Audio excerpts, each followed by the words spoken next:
So good afternoon, everyone. My name is Andrew Henning. I'm the project director with Opening Doors Marin.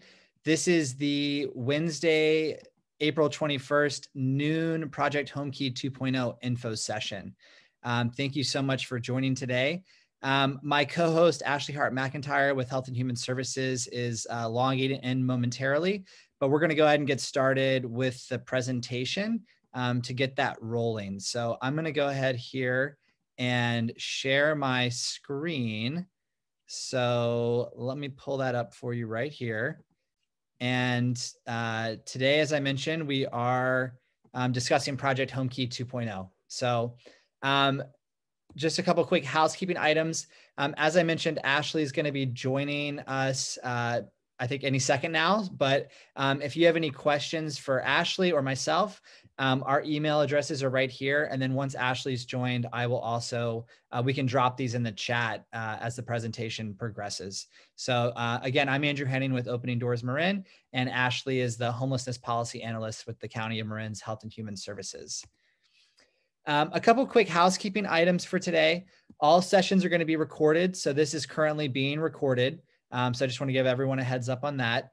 We're going to have a relatively brief presentation, probably about 20 minutes. During the presentation, actually, because it's just me right now as a panelist, I can't see questions coming in. And so if you could please hold any questions or comments until the presentation's done. That way I'll be able to see them and MC them. If you do send something, just be aware that I'm not going to be able to respond until after the presentation.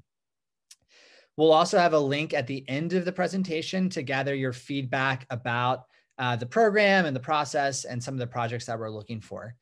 I do want to caveat up front that this is specifically about Project Homekey. We're going to talk a little bit about homelessness overall in Marin, but it's really, the presentation is really about Project Homekey. So I just wanted to set that expectation up front. And then while I don't expect it, if we have any kind of technical issues, if we get quote unquote Zoom bombed, hopefully I think we're past that. I will end the session. I have everyone's email address so I can send a follow-up and we can schedule for another time. And then lastly, I just wanted to share that the county has put together a fantastic resource page at marincounty.org/main/homekey that has additional information, FAQs, and so hopefully you can check that out as well. You can also just Google Marin County Project Homekey. And then, sorry, I'm just getting a note from Ashley, so just making sure she's able to get in. Yes, you need to log in through that page. Okay, sorry, everyone. So for the agenda today, we're doing welcome and introduction right now. We're going to talk briefly, as I said, about homelessness in Marin, and then also I'm going to tell you a little bit about Opening Doors Marin, which is the organization I'm here on behalf of. But then most of the presentation is going to be about Homekey itself, 1.0 and the perspective 2.0. And then the rest is going to be for Q&A for you to be able to ask questions and provide comments about the program. So jumping straight in, I just wanted to say up front, I have a 45-minute version of this presentation about homelessness in Marin. So I'm giving you the abridged 5-minute version. So if you have questions or want to talk more about it, I'm happy to always have a conversation, or you can email me. So in short, our approach to homelessness, our current approach to homelessness in Marin and our system's kind of response to it really began about 5 years ago in 2016. And there's a lot of background behind this, but the core insight that we had about 5 years ago was that most of our quote unquote challenges with homelessness were stemming from a small group of people experiencing long-term chronic homelessness. And if you were to think about everyone experiencing homelessness on a spectrum, most people actually resolve their homelessness relatively quickly in a few short weeks or months, but there's a small percentage of people that are a relative minority of the overall homeless community that experience this long-term homelessness that we call chronic homelessness. And studies both locally in Marin and across the country have found that these folks, because of their utilization of public services such as EMS, emergency health care, other public safety interventions, can cost on average $60,000 per year per capita to remain homeless. And so obviously that's a huge concern, but also morally, ethically, we've found, not surprisingly, that these folks are also some of the most vulnerable people in our entire community. People experiencing chronic homelessness pass away on average 25 years earlier than their housed peers, not from a single night of cold, but instead from long-term chronic health issues that go untreated. And so really, this is the challenge for people experiencing chronic homelessness. So the challenge for us 5 years ago was that we had a lot of great programs and services, but we weren't serving this really high needs group. And so what we did was we hit the road. We took our elected leaders and policymakers, city, county, up to Sonoma, to the East Bay, down to Santa Clara County, and learning just what are other communities doing to address chronic homelessness. And at the same time, we also started mapping the lived experience of people experiencing chronic homelessness locally.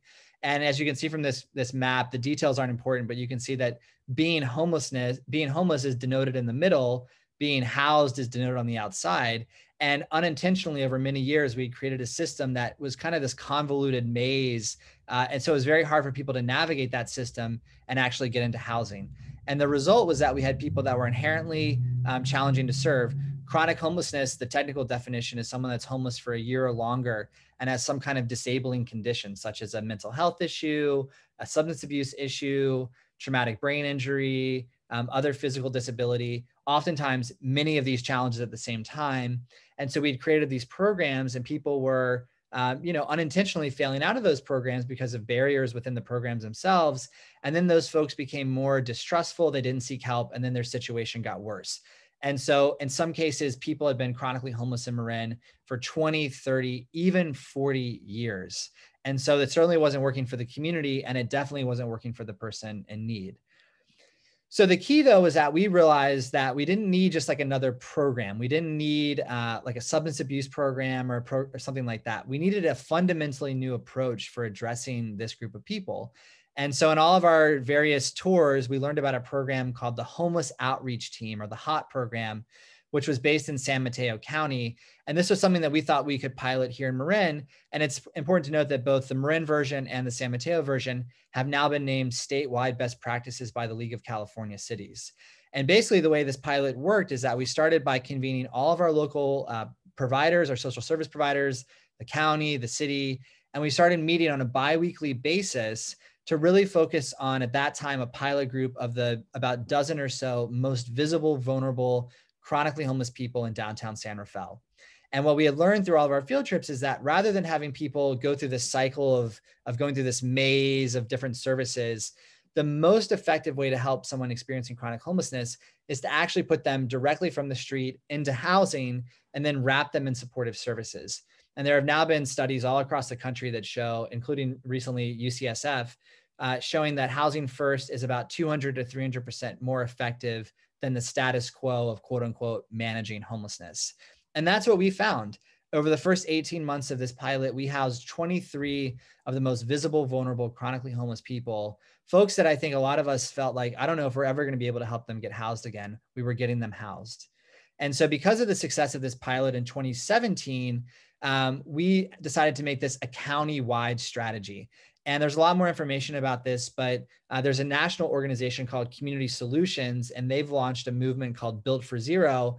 They actually just got a $100 million grant from the MacArthur Foundation, and they're helping communities all across the country basically scale up what we were doing with the HOT program, which is having a by name list of your most vulnerable chronically homeless people, and then using data and other metrics to track actually reducing that over time. And actually ending it. There are communities across the country that have now ended chronic and veteran homelessness with this methodology. So that's what we decided to do. We decided to join Build for Zero and really scale up our approach. And the impact has been significant. From 2017 to 2019, we saw an almost 30% reduction in chronic homelessness. Ashley can provide the stats on this specifically, but this is highly correlated with the fact that we have increased our permanent supportive housing stock by over, I think, 300 units or more over the last 5 or 6 years. Since October 1st of 2017, we've housed over 320 of the most visible, vulnerable, chronically homeless people county-wide. And while this stat's a little bit outdated, our retention rate has dropped to 94% for everyone in that group that we've housed. That's actually above the national average, which is closer to about 85% success in these programs. So really kudos to our local providers for the work they're doing. And at least for San Rafael, from people that were previously homeless in San Rafael to then getting housed, we've seen dramatic reductions in public safety utilization, which again was our original hypothesis. So again, really powerful change over the past few years. So at this point, people often ask, how have you done this? How have you actually gotten all these people housed? And a big amount of the credit goes to, I mean, certainly all of our service providers, but we've had an amazing partnership with the Marin Housing Authority, who has been committing housing vouchers to our efforts. Housing vouchers are often maybe thought of as being free housing, but they're not. What it basically means is that someone pays 30% of their income, whatever that income is, towards housing, which is deemed affordable. And affordable according to the federal government, that's 30% of your overall income. And then the voucher covers the rest up to market rate. So that's how a voucher works. But basically, we have partnered with the Housing Authority to place people in scattered site rental units all across the county. The vast majority of people we've housed have been in scattered site rental units from Mill Valley to Novato, Larkspur, all the way out to Inverness. And so this has been hugely successful, but ultimately we know we need to actually do more than just finding landlords. We need to create more units as well. And so over the past few years, projects like Victory Village, which was a low-income senior project in Fairfax, we were able to carve out some units in that project. Homeward Bound in Marin, which some of you may be familiar with, is in the process of rebuilding the Mill Street shelter in San Rafael to include 32 additional units of permanent supportive housing, plus the rebuilt shelter capacity. So that's really how we're doing it. And that's also a perfect segue to opening doors. So in the early days of getting this kind of pilot new system going, we convened a group that at that time we were calling the Marin Chronic Homeless Action Task Force, or MCHAT for short. And basically from 2017 to 2018, that group was really focused on stakeholder education and alignment. So pulling together our service providers, the county, different cities, business, philanthropy, I think I said faith-based, but definitely the faith-based community, and really educating people on the importance of trying to address chronic homelessness, on Built for Zero, on the by name list approach, housing first. That's really what we spent those 2 years doing. And ultimately, at the end of those 2 years, we realized that the biggest value add of this group was actually helping to create more housing, and specifically addressing the biggest bottleneck that we had, which was not actually a lack of places to acquire or to create housing, but it was capital. And what I mean by that is local money that could be used to actually acquire housing. So in 2019, MCHAT rebranded itself as Opening Doors Marin, became a 501c3 fiscally sponsored project of CVNL, or the Center for Volunteer Nonprofit Leadership. And 2019 was almost exclusively dedicated to exploring the feasibility of a public revenue measure for housing. Some of you may know this or not, or maybe you don't, but around the region across the state, communities have been passing affordable housing measures to allow them to have that kind of local capital that we're looking for to be able to pursue projects. And one thing that we learned is that obviously local control over housing creation and land use decisions is very important to our community. And honestly, this is a great way to have that local capital source that we're able to deploy in the way that we want to. But unfortunately, there was ultimately not enough political support for pursuing a public revenue measure. So in early 2020, Opening Doors shifted its focus to creating a community business plan for how much housing and services do we actually need to end chronic and veteran homelessness, which is our core mission. And that was the plan, to create that business plan, and then to do regional fundraising and other philanthropy. And then, of course, COVID happened and a lot of what we were doing changed.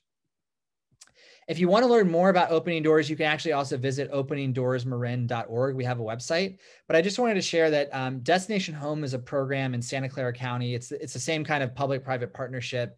They're probably 10 years ahead of us, but they've done a lot of this kind of public revenue work. They're also raising a lot of money from big tech to put towards housing and homelessness. So this is an interesting model to check out if you're interested. So that leads us to Homekey 1.0. And to understand Project Homekey, we need to understand a confusingly named predecessor, Project Roomkey. So if you remember last year in March, shelter in place started. And within a few short weeks, the state said, we really need to do something to help get people experiencing homelessness off the street. Because as I said earlier, many people experiencing homelessness are extremely physically and health vulnerable. And so if there had been a breakout of COVID among the homeless community, we were extremely concerned about what would happen. And so rather than trying to create more congregate shelter capacity, which you can imagine is like a big recreation center with a lot of people sharing space, that's not a good environment for COVID. the state came out with funding to allow counties to lease hotel and motel rooms to rapidly get people off the street. And that program was very successful. Over 22,000 people came off the streets because of that. And almost every governmental agency throughout the state participated. And so because of that, a few short months later, in fact, 2 months later in June, the state announced that they were repurposing federal coronavirus relief funding for a program called Project Homekey, which had the goal of basically helping communities acquire these hotels, motels, and other commercial sites for permanent housing. And so the state came out with a funding notice in July, and then applications were due less than a month later. So this was extremely fast. And so communities all across the state were scrambling. But the parameters, because this was federal funding that was basically use it or lose it, the units had to be acquired by the end of the calendar year. And they also had to be operational within 90 days, at least 50% operational. And despite these constraints, communities across the state, including here in Marin, were able to acquire approximately 6,000 units serving over 9,000 people. So when you consider the fact that there are 150,000 people who are homeless in California at any given moment, this is a really substantial effort to get people off the streets permanently and help to actually solve homelessness in California. So as I said, we had two programs, our two Homekey sites locally in Marin. One was 3301 Kerner, which was a commercial site in San Rafael. This is currently actually being occupied by the Homeward Bound Mill Street shelter as the other site that I mentioned earlier is being rebuilt. And then this will eventually be 44 units of permanent supportive housing. And then the other site is now being called the Casa Buena, but it was a motel in Corte, Madera that now is going to have 18 units of permanent supportive housing and an additional unit for an on-site manager. And I want to just pause here because, as I mentioned, this was extremely fast. Most affordable housing projects and housing projects in general, like Victory Village, for example, that's a multi-year process of stakeholder engagement and visioning and working with the Planning Commission and the City Council. This was about a 5-month process. And so a lot of that was not possible. And because of that, there was a lot of, honestly, concern and trepidation from communities about, is this going to be a good idea? Do we actually want to have a Homekey project in our community? And so I want to really give a shout out to the town of Corte Madera because, there was concern there in Corte Madera. Is this project a good idea? And the town has actually come together to create a community advisory committee that is now looking at issues around communication, exterior redesign, evaluation and success metrics for this program, and then even volunteer opportunities. And this is actually a group that Opening Doors Marin is helping to facilitate. And so I wanted to share this video with you. This is something that the committee put together to serve as basically a virtual ribbon cutting to the Casa Buena. So I'm going to play this short video so you can hear from some of the partners that have been involved in this site. And I just realized I don't have my audio on. So let me turn my computer audio up and we will try this again. Oh, I'm still not hearing it. Let me try something really quickly. Sorry, everyone. Of course, it's the 8th info session when the tech issues emerge. Oh, you could hear it. We heard it. Oh, okay, perfect. I will replay this again. Thanks for the chat comments. Let me go ahead and share my screen and play from current slide. Okay, here we go.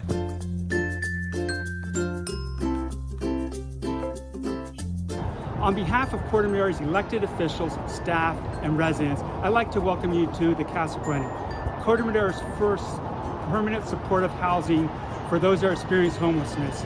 This was all brought together by a collaborative effort that included the County of Marin, Catholic Charities, Open Door Marin, town staff, and Corte Madera residents, who are also providing monetary and in-kind donations.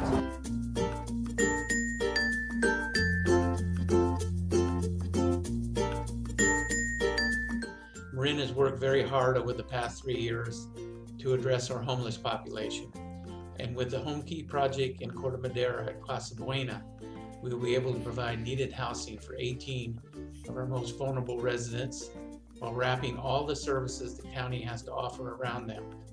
I want to thank the community of Corte Madera, their city council, and the Casa Buena Steering Committee for working with the county to make this possible.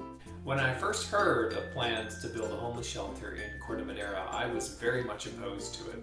It wasn't until I did a bunch of research on my own that I began to realize that permanent supportive housing can be an important solution to the homeless issue we have here in Marin County.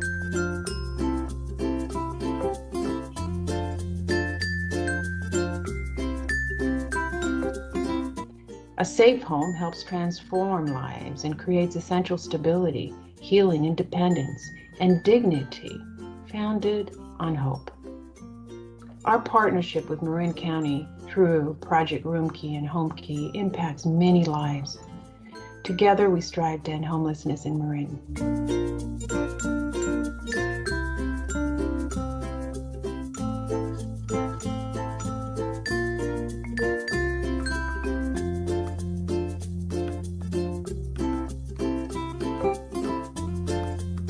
From Corte Madera to Novato, Larkspur to Inverness, we have successfully housed hundreds of our community's most vulnerable chronically homeless people. Because of projects like this and the support of community members like you, I know we can reach our goal of being the first county in the Bay Area to end chronic homelessness.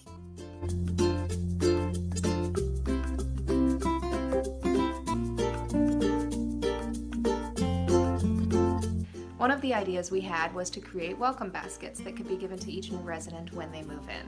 So we sent people shopping for everything from toothpaste to shampoo to snacks, cozy slippers, and grocery store gift cards. And the response from the community was frankly overwhelming. So many people wanted to be a part of this. It really embodies the spirit of Corte Madera as a welcoming place. So on behalf of Corte Madera, I'd like to welcome our newest residents. Welcome to Corte Madera!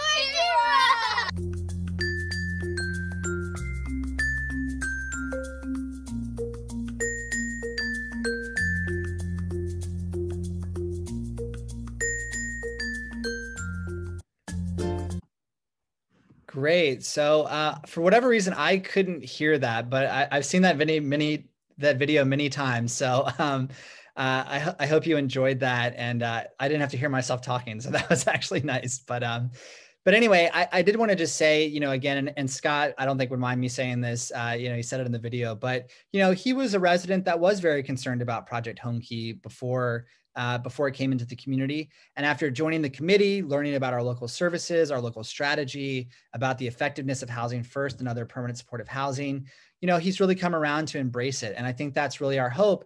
And the hope of that group is that this can be a model both locally for other Project Homekey projects in the future, as well as maybe even a national model for how communities can come around and embrace a permanent supportive housing project. So that was really great to see that. So a shout out to the town of Corte Madera. So I do want to start by saying that there actually is no official Project Homekey 2.0 yet. Earlier this year, Governor Newsom proposed an additional $750 million allocation to Project Homekey in his budget to the legislature. The legislature has not taken action yet. We do anticipate that could happen as soon as next month. And based on the rapid turnaround of Homekey 1.0, we're just basically preparing as though Homekey could happen as early as next month. And that really is why we're having these info sessions, why we're trying to do this community engagement, because again, last time this happened way faster than any of us would have ever wanted or hoped. And so we're really trying to get out in front of this and be proactive. And then again, based on that, because there are no Project Homekey 2.0 official guidelines, a lot of the assumptions about what it's going to look like are based on how Homekey 1.0 worked. So I just wanted to set that caveat. So based on last time, some assumed state criteria. So first and foremost, the state requires that a governmental entity be the lead applicant. So that could be cities, counties, housing authorities, tribal governments. There can be co-applicants like a nonprofit housing developer, social service providers, but there needs to be a governmental entity that is the main applicant. And even governments could apply together as part of one application. The funding we're expecting, like the first time, is going to be for very flexible acquisition conversion. That could be, again, hotels, motels, commercial sites. We also know some communities purchase trailers, for example, or kind of like tiny home type units and then put that on land rapidly. But again, this is really for flexible acquisition and rehab.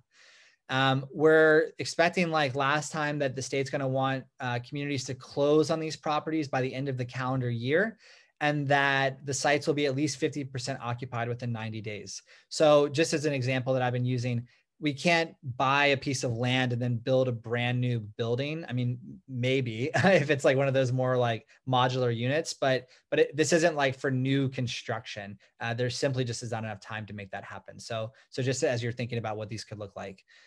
And then finally, just like Homekey 1.0, we're expecting a local funding match. And this is actually very important. So I wanted to go into more detail about this. So the way the subsidy works is it's on a per unit acquisition basis. So basically you want to think about the per unit cost of acquisition. So for the first $0 to $100,000, the state fully covers the cost of the project or a unit basically. From $100,000 to $200,000, it changes from 1 to 1. So state to local, 1 to 1, $50,000, $50,000. $200,000 to $350,000, it's 1 to 2 state to local. So $50,000 from the state, $100,000 locally. So to max out the state subsidy, you'd basically be looking at a $350,000 per unit cost, and $200,000 of that would be from the state, $150,000 would be from the local community. Projects could be more expensive than that, but anything above $350,000 would be 100% on the local community to fund. And so I really want to drill into what this means in practice. So if there was, let's say, a 50 unit project that cost $200,000 per unit, the state would pay $150,000 per unit, or $7.5 million. And we would contribute $50,000 per unit, or $2.5 million. If the per unit acquisition cost went up just $90,000, our local commitment would have to go up to $110,000, or $5.5 million. And this is important because, as we talked about earlier, Opening Doors was created because we don't have enough local capital to really buy all the sites and projects that we're hearing about that are available in the community. And definitely without the state funding, a lot of these projects would never financially work locally. So this is very important, this local funding match. So that then leads into kind of our draft local criteria, if you will. So the first is really around, we're not looking for projects in areas of concentrated poverty. And there are two reasons for this. Number one is just, morally, ethically, we're trying to create an equitable, fair housing system where communities all across the county are creating housing. And we don't want to continue to crowd low-income housing in already low-income areas. So that's just number one. Number two, and tied to that, is really operational. So earlier I mentioned that the Housing Authority has been a huge partner in committing housing vouchers to this work. And the Housing Authority, one way that we finance a lot of housing projects is that they actually, what's called project-based vouchers with units in a building. So like Victory Village, they would project-based vouchers with the units. And so that same kind of subsidy formula that I described earlier would be at play, where tenants pay 30% of their income and the subsidy covers the rest. That's important because that funding helps to guarantee operational costs like property management, maintenance, even security in some cases. And then it also helps to pay for the services. And that's really how Housing First in these programs work, is by having wraparound support services. And so the Housing Authority, based on federal regulation, cannot issue vouchers into these areas of concentrated poverty. So that's a big factor in making these projects pencil. And relatedly, like Homekey 1.0, we want to make sure, again, that we're not just crowding all of these projects into one community. We want to look at this as really a portfolio of having geographically distributed projects throughout the county. So that's a big piece of it as well. The other part of this is that, again, Homekey is for acquisition of properties and maybe some initial, like very small rehab, but it's not really covering rehab costs, especially if you think about like a commercial building like 3301 Kerner. The Homekey subsidy does not cover that rehab to actual housing units.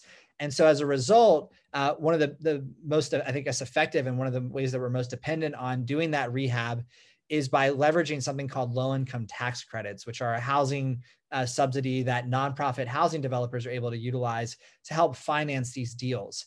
And so because of that, we're looking for participation from nonprofit housing developers. And for them, in order to make it work for them financially, because they have their own cost structure, they need projects that are generally about 45 units or larger. I don't want to say that because of that, during Homekey 2.0, there's a hard and fast, we're not considering projects under 45 units. That's just a very strong piece of criteria that we really want nonprofit developers, especially when there's significant rehab involved. So if you have other ideas that are smaller, please feel free to still suggest them, but that is just something that people should be aware of. And then relatedly on the cost front, as I just mentioned, we're really looking for projects that are less than $350,000 per unit to acquire, and ideally less than $250,000. And then lastly, we're not looking for projects that are in the middle of nowhere. We really want projects to be integrated in the community, near groceries, transit, healthcare. Not only do we want this because it's good for the tenants and residents, but this is also something that the state was looking for in the application in round one. So next steps. So we're doing 10 of these info sessions. This is 8 of 10. So we have 2 more to go, one today, one later this evening, and then one tomorrow morning. All these sessions are being recorded. I will be emailing this out to everyone that registered for the events. So feel free to send this to your network. In fact, we'd appreciate if you send it out to your network so more people can see the videos. The county is also currently in the process of finalizing a request for interest. So that's basically a formal letter that would go out to property owners throughout the county to assess or solicit if there's interest in selling for this program. So that's coming very soon. And then as I'll talk about momentarily, we have a survey. So we're really trying to get feedback about, what do you think about the program, about the criteria that we're trying to pursue? And then as projects are coming in, we're working to do due diligence around, are they actually for sale? Could they be occupied on the Homekey timeline? All those kind of like basic real estate, back-end due diligence activities. And so again, we're just trying to get prepared for when a possible funding notice might come out from the state. So I'm going to drop here momentarily. I'm going to stop screen sharing. I'm going to make sure Ashley is promoted to be a panelist to join in the discussion. But I'm going to drop a link into the chat. And that link is your opportunity to provide feedback about our local draft criteria for selecting Homekey projects, what makes you excited about a Homekey project, what makes you less excited about it. And then again, if you have actual ideas for sites, we can talk about that as well. So I appreciate everyone bearing with me through this, and I'm going to go ahead and stop screen sharing.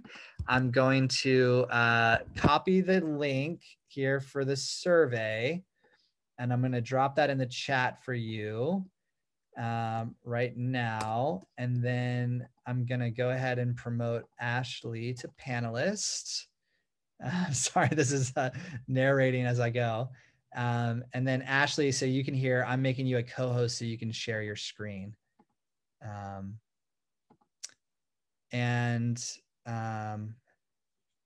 So yeah, so Ashley has now joined us. Do you want to add anything, Ashley, before we jump into the Q&A? Yeah, I would just add, thank you for that presentation, Andrew. I think that was super thorough.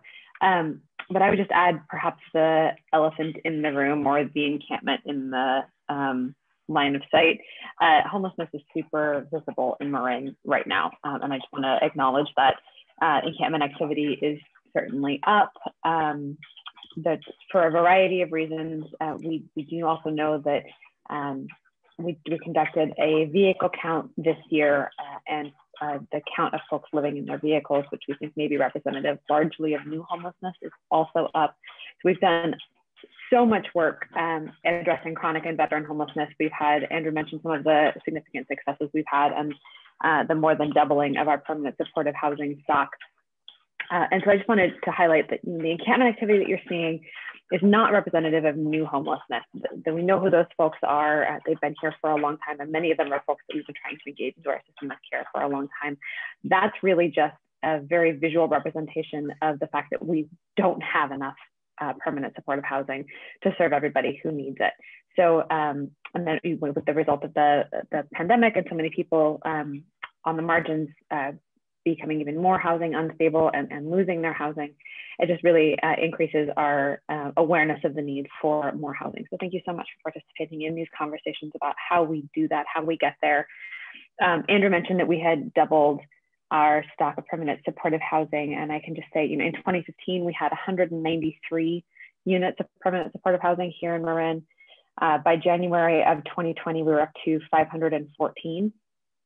And then as of today, we're at 589 units.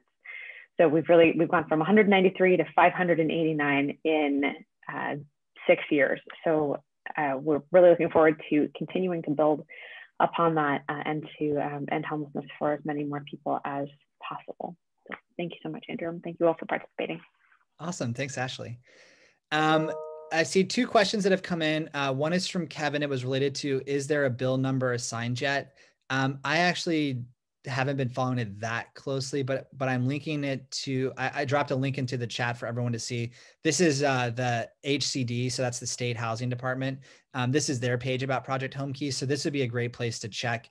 And they've got a ton of information about, other questions and background on the program. So I would direct you. Yeah. I think it actually may be part of the budget legislation. Okay. So it might not be its own. It may not be. Yeah.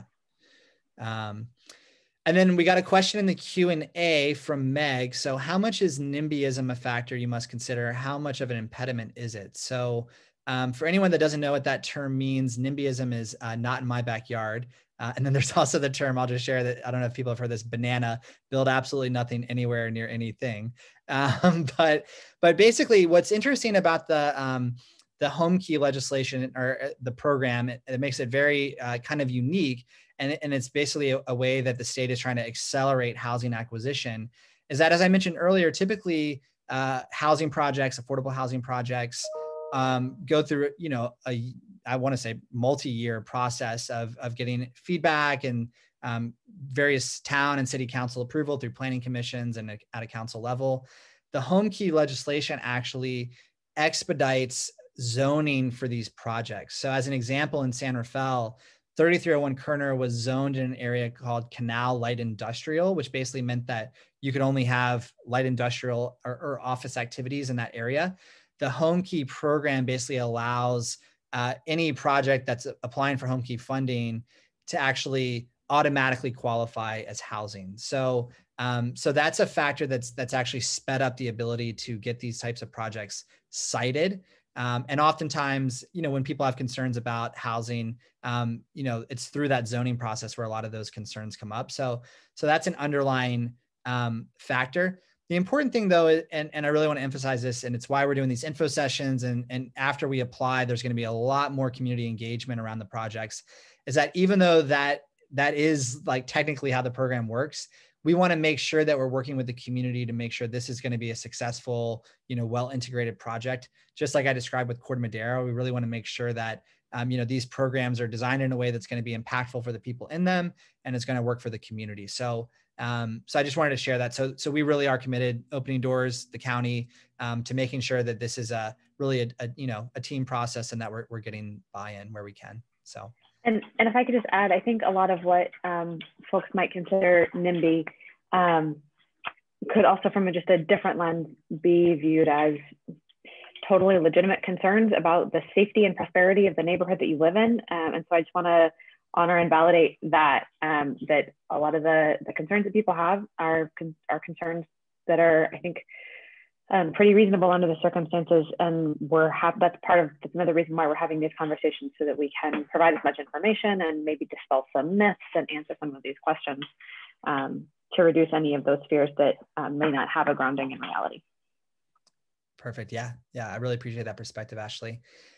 We got another question in the chat. Who are you choosing to do your construction? So this is actually a good question we haven't gotten yet. And I would add, and Ashley, if you want to add anything to this. So in addition to the RFI I mentioned, the request for interest of possible properties owners and sellers, the county is also going to be putting out a request for qualifications, which would be nonprofit developers. And I think Homekey also allows for-profit developers to apply as well. So that will be going out at the same time. And everyone that's signed up for this, I have your email address, and I'll make sure that everyone gets the RFI and the RFQ. So if you're affiliated with an organization that would want to be involved with this, keep an eye out for that, and there could be involvement. And just to clarify, that's not necessarily the entity that will be doing the construction, but the entity that will be managing it, owning the property, developing the plans, those sorts of things. The construction piece is further down the road. That's a good point. Yeah, good point. Will there always be we got another question in the Q&A. Will will there always be an on-site manager at any Homekey project? And is this for families or individuals only? Ashley, do you want to take that or? Sure. So I think it really depends on the population that's targeted. So the population that we're targeting through the existing Homekey properties are high needs, chronically homeless folks. And in that project model, yes, we've got an on-site person who's there. The Project Homekey legislation is a little bit more flexible than that. I would say, generally speaking, what we can say is that we will not open a project without the appropriate support services. The support services will be targeted to the population that would be housed in that site. And that, might look a little different depending on what that population is. And it could be for families or for individuals, and depending on the property, more extensive rehabilitation might be required if it were families because you can larger units, but we can serve families and individuals. That's great. We got just a comment from a former REST program participant, and just saying they appreciated this information. So thanks for sharing your feedback about that. Any other questions or comments people have? I'll add one question that's come up quite a bit, and maybe I'll just head it off now, is there has been questions about, what can I do next, or how can I be involved? So as I mentioned, I am going to be sharing the slides from this presentation, the recordings from the presentation, a link to the survey, which I will actually I gotta copy it again. I will resubmit it to the chat. And so if there are people that in your network that haven't been able to participate, please share this information with them.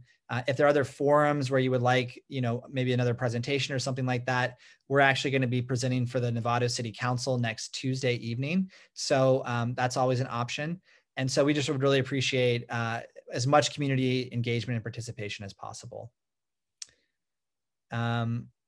We got another question in the chat. Let's see. There was news about migrant children relocating to Nevada. With Homekey, what are the plans to target the influx of students and assess the impact of learnings of locally enrolled children? That's an interesting question. And I think, again, it depends on the population that we're serving. Our existing Homekey projects have not served children, so we haven't gone down that road yet. But any project that serves children, they're required, any program that serves homeless children is required by law to develop plans to make sure that all of those children have access to the educational supports that they require. So that's part of the McKinney-Vento education subtitle, if you want to get very technical. So we have to include those things in our planning if we're going to serve families with children. And we work with the school districts and family providers on a regular basis to address those issues. Great. I definitely could not have answered that. So thank you, Ashley.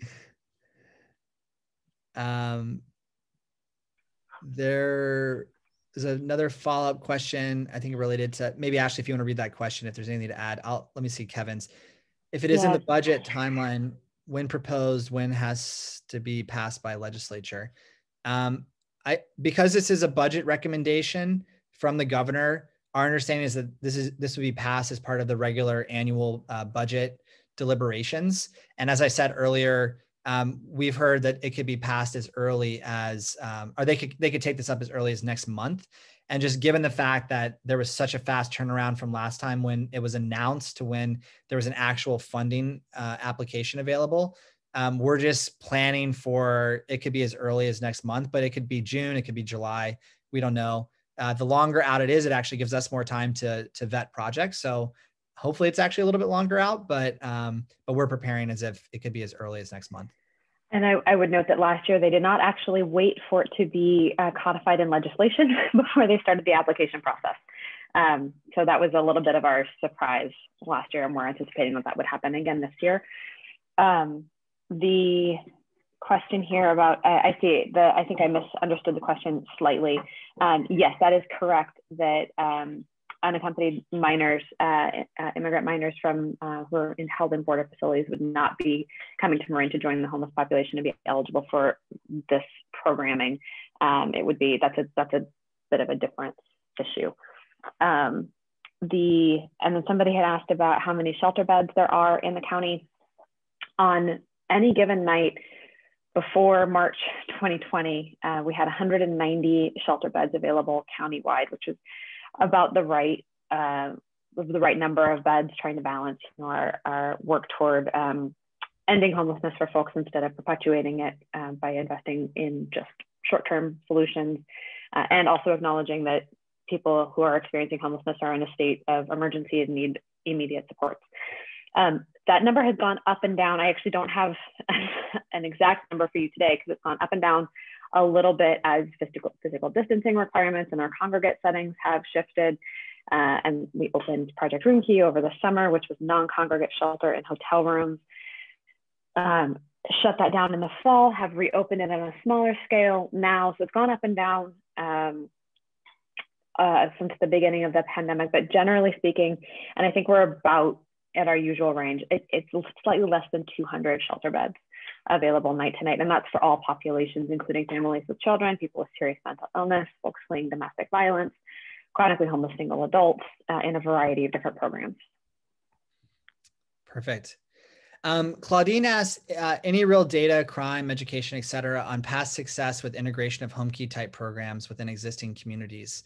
I'll maybe take a first pass at this, and then Ashley, if you have anything to add. Just to be very specific about Homekey itself, we actually did a community forum on Monday night in Corte Madera for the Casa Buena. And I believe since that program launched earlier this year, there have been 8, public safety type of calls. And I believe they were all health related. Because as I mentioned earlier in the presentation, we're really focusing on a very vulnerable, physically vulnerable population that needs medical help. And so there was no, I think, criminality at all. It was all health related. If you had more questions about that, I would actually recommend you could reach out to the town of Corte Madera's communications manager. His name's Mike. I think it's Mike Marati. And he's been fantastic, super responsive. So if you had questions about what that program has looked like, I think Mike would be happy to talk to you. Anything to add to that, Ashley? Or? Yeah, I would also add, there are some studies, not locally, but there have been some studies of whether or not affordable housing projects, permanent supportive housing projects have an impact on the surrounding community, both property values, crime rates, those sorts of things. I have a couple of those studies that I can put in the chat here to share with you all. Awesome, thanks. And I also just noticed I missed on the emergency shelter question. The person had also asked, where are they? They're primarily in San Rafael and Novato, our emergency shelter beds in several different programs. Great. Any other questions or comments? Oh, Ashley, as you're adding to the chat, would you mind dropping your email there too? I didn't get a chance to do that. I'm dropping my email in there. Yeah, so if you have any other questions or anything that you want to ask later, feel free to reach out. And thanks for the positive feedback we're getting through the chat.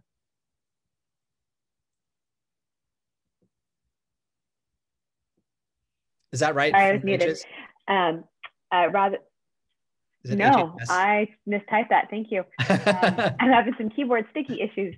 Rather than my email address, I'm putting in an email address that actually goes to me and my 2 colleagues on the homelessness team. So you're more likely to get a faster response if you're hitting 3 of us instead of just me.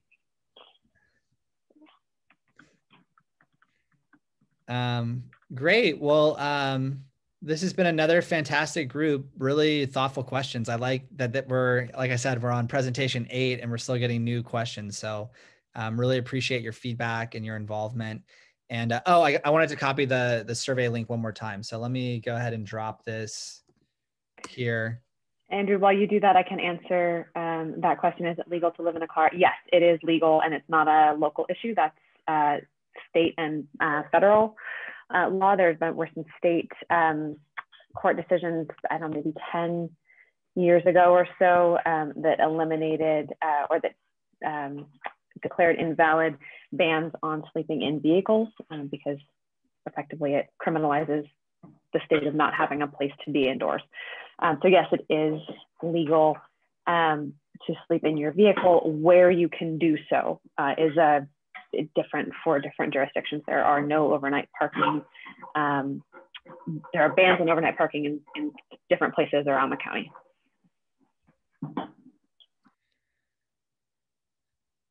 Okay. This is great. So I don't see any new questions coming in. So we'll give people a couple minutes as you go on to your next thing today. So again, really appreciate it. Look out for an email from me. I'm hoping to get it out by noon tomorrow, just with a link to everything.